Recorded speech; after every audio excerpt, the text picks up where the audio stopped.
Okay, we're coming into the home stretch with Module 1 now. We'd like to take a few moments to speak about strategies, and we want to speak a little bit about proactive and reactive strategies here particularly. Oftentimes when you hear the word reactive in the community, people are speaking about it in a negative context. They'll say something like, well, he's too reactive. But I want to point out what they're not saying is that you shouldn't have a reactive approach, but that you shouldn't rely entirely on a reactive approach. And that's very consistent with the thinking that I'd like students to take away from this module. We want, when we're going to support people with mental health needs, to use both proactive and reactive strategies. So let's take a moment to explain what those terms mean. Proactive approaches are taken to gradually improve the mental and physical health of a person. They take anywhere from weeks to months to years to start to really change a person's mental health, help them feel better about their quality of life, give them the tools, both social and internal, that they may need to improve themselves. And that's very important for us to do, or else we're going to have people continuously going through the same problems over and over and over again. But even though it's really important for us to do these proactive things, it's also important for us to understand that it's unrealistic to have an individual go from being in an unhealthy state to a healthy state overnight. And that's why I'm emphasizing that word gradual, because people will go through crisis on the way to getting better. Now, hopefully those crises will be smaller and shorter, but they will still need us to be able to react when they go through those times. Proactive strategies must be positive, not punitive. And by positive, what we mean is that they A, must teach a person or demonstrate to a person an effective way to meet their needs, and B, that effectiveness must be demonstrated by the behavior being rewarded. In other words, there's something functional about this behavior. It gets the person a better quality of life. Too often our approaches are punitive, and there are many problems with punitive or punishing approaches, but two of them are that a person may not learn what they should do, they only are learning what they should not do. And in the absence of information telling them an alternative, they may continue to do the thing that's getting punished, sometimes mystifying the interveners because they can't understand why that individual keeps sort of coming back to get belted on the nose with the rolled up newspaper, but they haven't really thought about the idea that the person doesn't know an alternative behavior or doesn't believe that the alternative will be a positive one, will be reinforced. The second reason why punishment is not effective, and as I said, there are many more than two, but we're going to talk about that for now, just two of them. The second reason is that punishment alienates the caregiver and the care recipient. The care recipient does not want to come and access the caregiver when every time that's happened, again I go back to the metaphor of the dog being hit on the nose with a rolled up newspaper. It's not a big surprise when the dog hears it in your voice that it's in trouble, that it doesn't come when called. And many people, not just people with mental health needs, are familiar with this. They've been punished or disciplined so repeatedly by a teacher or a parent, and yet the parent can't understand why the individual doesn't come to them to express their needs for support. So we want to make sure our approaches are always positive, that they're founded on what will work for the client and that the client will find rewarding or reinforcing. We must also remember something we spoke of earlier. Our approaches need to be comprehensive, not serial. And the research is very definitive on this.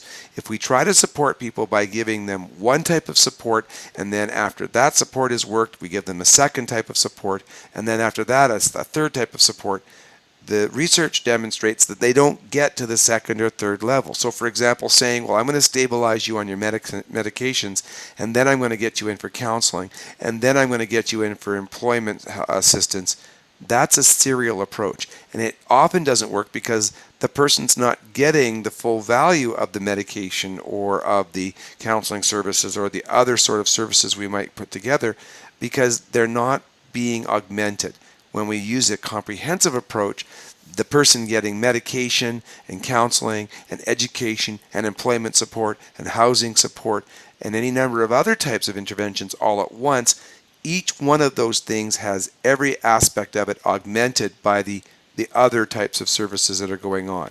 For example, if an individual takes medication but doesn't have suitable nutrition, doesn't have a warm, dry place to sleep, then the medication is simply going to be less effective on an unhealthy body than it would on a healthy body. And that's just one example. So we must try to be comprehensive, and this is much easier said than done. Trying to have all of the constellation of services and informal supports that we possibly can muster happening for a person at one time is vital, but not easy. And sometimes those things might look like getting families engaged, helping a person to access informal 12-step programs, helping a person to get medical treatment, specialist treatment, housing, employment, education, social supports, you name it. It can be difficult, but that's really what our job has to be. And this is where the community needs to bring their resources to bear.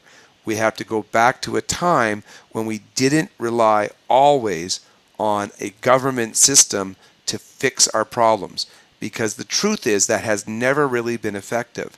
Social services were really originally generated by the worship community and by families of people like pioneers or First Nations people who had no choice but to be resourceful and relying on the neighbors around them. So our most effective services have always been when people were just bringing to bear their own creativity, their own resources. And I have a simple expression that I use, which is that money is the worst reason for doing anything, and the lack of it is the worst reason for doing nothing. If we're always inclined to say we can't help this person because there is no program specifically designed for them, or there isn't enough money, or we can't get them a bus pass, I think we're missing the most obvious solution of all, which is that we as individuals can make a commitment to help that person out from one person to the other, not necessarily as a paid professional, but to go a little bit beyond what our collective bargaining agreements or our strict job description says that we need to do. And that requires a change in our mindset. But if we don't make that change in our mindset, here's what we end up missing out on. We end up getting burnt out and disillusioned about the career choices that we've made, because you can never replace heart and sincerity and commitment and passion with a high level of education and a really efficient and effective and even well-funded system. I don't care how happy and well situated a hospital is, for example, if the people working there aren't committed, none of us would want to go there. And so it's vital that we combine our personal resources, our personal commitment, with some of the resources that are provided by the structured system.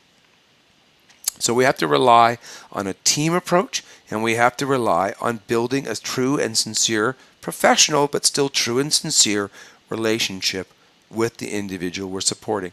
We cannot get stuck, and I want to talk particularly about this where we talk about this team approach.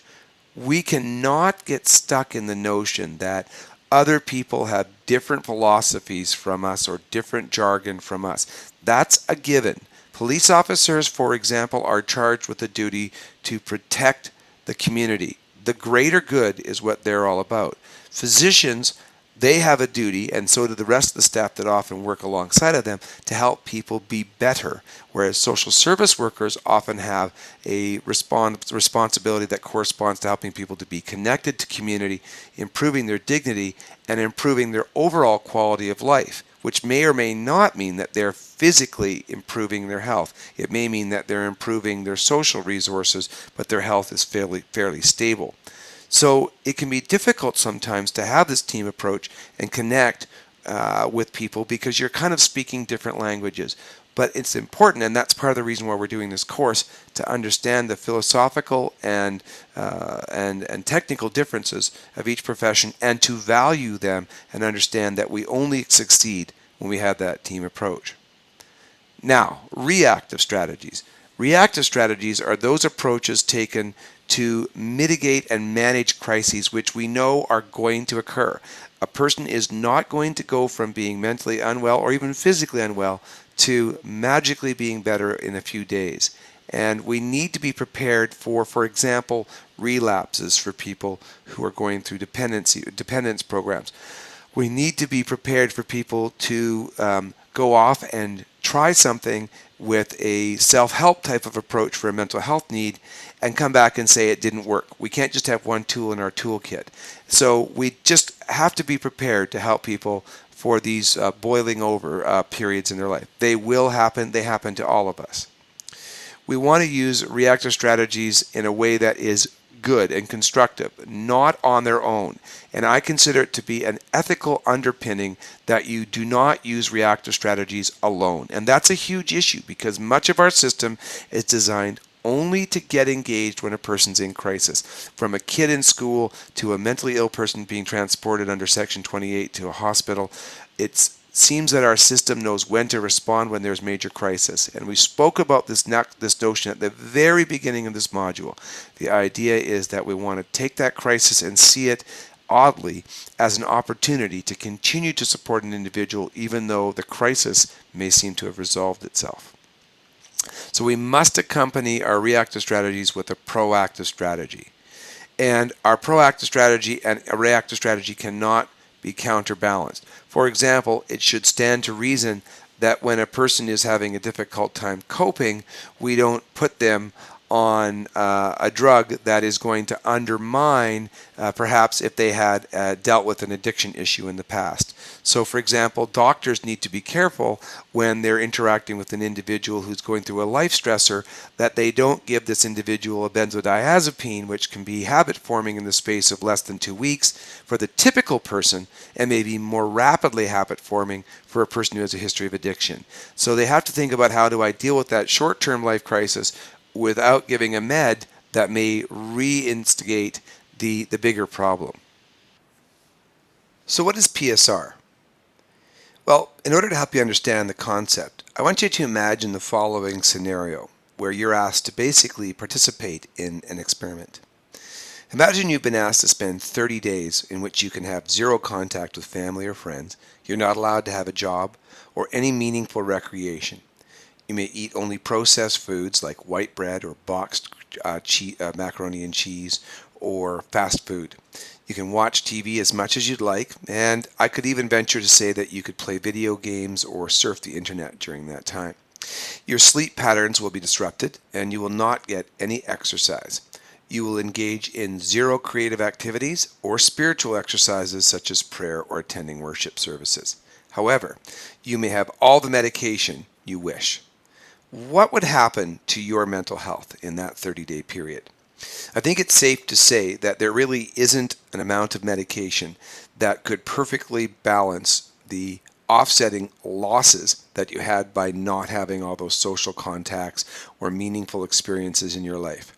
And this is exactly why the PSR model is so important, because the old idea was that we would support people by giving them medication and by doing a more medical approach, including potentially things like counseling, but not actually address the underlying problems that a person might be having in terms of their quality of life. So PSR means psychosocial rehabilitation, psycho indicating the mind, social indicating our experiences and interactions with other people, and rehabilitation meaning we're restoring a person to their healthy development. Now I want to comment just a little bit about the last two aspects of this. When we talk about social interactions, we're usually talking about interactions with people, but here in PSR, I think we can extend that notion to refer to interactions one might have with the world. And that includes, for example, animals such as pets. That includes media such as art supplies or things that people encounter at work where they can feel productive. That includes nature. And that includes even metaphysical entities of people's belief systems in terms of interacting with God, however they may define their God. And rehabilitation is something we need to kind of expand on as well, because the idea of rehabilitation suggests that the person has once been developmentally healthy.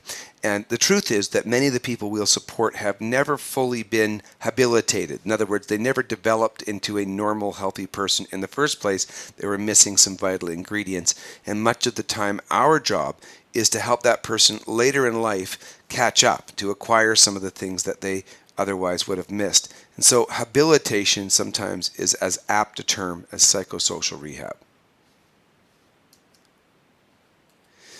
It sometimes is called biopsychosocial as the model, and I actually prefer this term because the bio concept refers to the fact that we need to attend to people's physiological and medical needs. And again, I make a distinction here. Medical is those things which require treatment. They're illnesses, injuries, and so forth, whereas physiological and physical needs are those needs that are just could be preventative. They're about maintaining health in the first place. And there's no question that that is closely tied to the person's overall well-being. So PSR is a whole person or holistic approach to mental health, building all of the assets that all people need to ensure physical and mental well-being. It's a step beyond the traditional medical model, which basically would see mental illness as a treatable disease, look to cure a person, have them recover, and then send them back to their life. That approach simply has, generally speaking, not been very effective.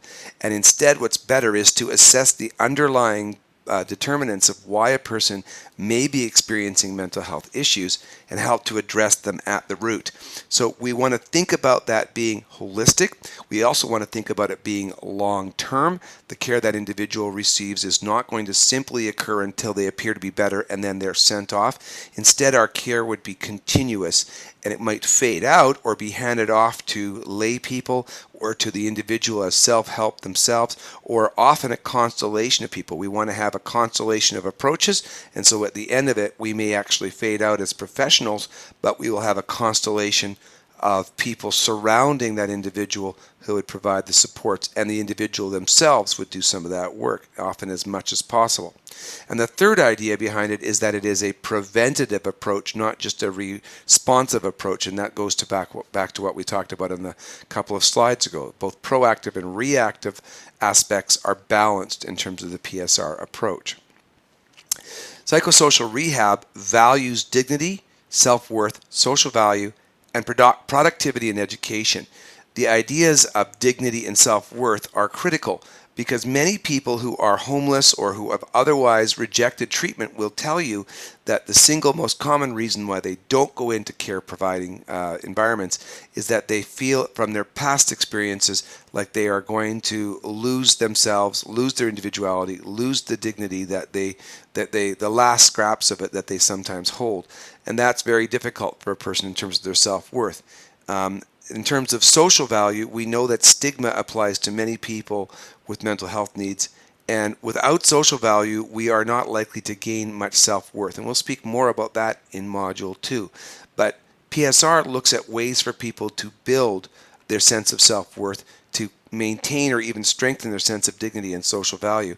And that, in fact, is somewhat tied to the last two ideas in the sentence, productivity. And productivity can happen at our jobs, but it can also happen in our families, for example, being effective parents. It can happen in a creative realm, such as being an artist. And education is important because it stimulates the mind, and our education can be tied to things like our mental health conditions and the self-help that we need to be aware of. But it really almost doesn't matter what the education is, except that it needs to be something that is fulfilling. And one of the great things is that many of the educational opportunities to which a person might be exposed will also be experiences where they'll be able to socialize and where they can work on some life management and coping techniques, things like time management and workload management and prioritization and organizations of one's own materials and so forth. So education can have a direct benefit because of that mental stimulation that we've talked about, the idea that a person is having mental fulfillment, but it also can have lots of ancillary benefits as well. The bio aspect of this really is important, and it includes more than just medicine. It includes nutrition, exercise, sleep, light, for example, natural light, and this is something that more and more people are becoming familiar with. Even outside of seasonal affective disorder, people need to be outside getting fresh air and light. Medication, of course, treatment, as we traditionally would experience it, and self-care, the idea that the person plays a valid role in not only helping with their initial recovery, but their maintenance as well. And with that, we can now wrap up Module 1. Some of our major themes to this module: some of the common terms and definitions we'll need to know, some of the common symptoms associated with mental health disorders. And we particularly wanted to make a distinction between mental illness, dependency, concurrent disorders, developmental disabilities, and we looked briefly in some detail at fetal alcohol syndrome, brain injury, autistic spectrum disorders, neurocognitive disorders. If you have missed any of that, you know to come back and review the movies early on in this section, and that's where you'll find that information. Throughout the module, we've talked a great deal about the relationship between resiliency or a lack of resiliency and mental health, and we've talked about using asset building as a way of supporting individuals to maintain good mental health. We've also talked about the benefits of taking a comprehensive approach versus a serialized approach to helping people with their mental health needs. If we're giving people services, we want to make sure we do so comprehensively. And we've described the whole person or PSR approach or biopsychosocial rehab approach to help people as opposed to the traditional medical approach. What's left for you to do to complete this module is to go and do the post-assessment, and you'll find the link on the Moodle page as soon as you close this movie. You will certainly recognize that the first 20 questions are identical to the 20 questions you had in the pre-assessment, and the idea clearly is to compare your results after the module with those before. But you'll also notice that there are 2 additional questions, and these ask you to put in some extra thought. The first question asks you to consider what you might have learned that you didn't know before, and if you didn't learn anything that you didn't know before, then we certainly want to hear that as well. And the second question asks you how you might change your practice in the future as a result of what you've learned here today. And again, the sky is the limit in terms of the answer there. We simply want your honest and well thought out answer, so please take a few moments to do that for us. We also need you to ensure that your contact data is correct and complete so that when we send you your certificate, we have that information both to put on the certificate and to mail it to you correctly or email it to you correctly. And we want to say thank you and that we look forward to seeing you in Module 2. Module 1 was a pretty simple format where we largely watched these slides with the voiceovers and then did some journal entries. As we move through the modules, you'll start to see a little bit more diversity in the materials.